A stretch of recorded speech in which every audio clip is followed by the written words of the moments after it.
Red blue line रेखांकन प्रक्रियेला काही जणांकडून विरोध केला जात असला तरी शहराच्या दीर्घकालीन सुरक्षिततेसाठी हा निर्णय अत्यंत आवश्यक असल्याचं मत पर्यावरणप्रेमी आणि नागरिकांमधून व्यक्त होत आहे। आदिला नदीच्या संवर्धनासाठी आणि भविष्यातील पूरस्थिती टाळण्यासाठी सोलापूर महानगरपालिकेने हाती घेतलेल्या रेड ब्लू लाईन रेखांकन प्रक्रियेला काही जणांकडून विरोध केला जात असला तरी शहराच्या दीर्घकालीन सुरक्षिततेसाठी हा निर्णय अत्यंत आवश्यक असल्याचं मत पर्यावरणप्रेमी आणि नागरिकांमधून व्यक्त होत आहे।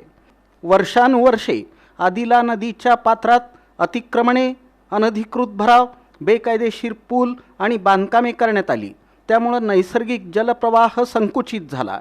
याकडे दुर्लक्ष करून आता नदीचं अस्तित्वच धोक्यात आणणाऱ्या घटकांकडूनच रेड ब्लू लाईनला विरोध केला जात असल्याची चर्चा शहरात सुरू आहे। महानगरपालिकेनं प्रस्तावित केलेली रेड ब्लू लाईन ही कुणाच्याही मालमत्तेवर अन्याय करण्यासाठी नसून भविष्यातील पूररेषा निश्चित करून मानवी जीवित आणि मालमत्तेचं संरक्षण करण्यासाठी आहे।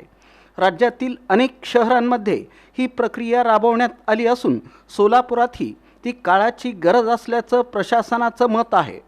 सन 2025 मध्ये हिप्परगा तलावातून अतिरिक्त पाणी सोडण्यात आल्यानंतर आदिला नदी परिसरातील अनेक भागांमध्ये पाणी साचल्याचं चित्र दिसून आलं होतं।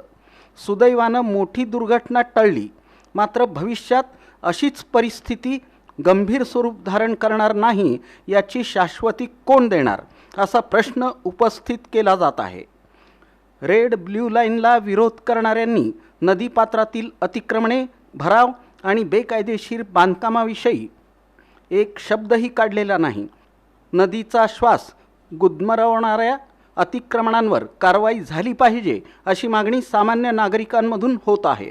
शहराच्या पर्यावरणाचा बळी देऊन काहींच्या आर्थिक हितसंबंधांचं रक्षण करता येणार नाही अशी ठाम भूमिका अनेकांनी व्यक्त केली आहे।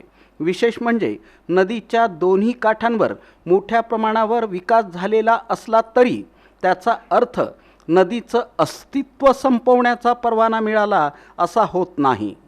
शहर विकास आणि पर्यावरण संरक्षण यामध्ये समतोल राखणं आवश्यक आहे, अन्यथा भविष्यातील पिढ्यांना त्याची मोठी किंमत मोजावी लागू शकते।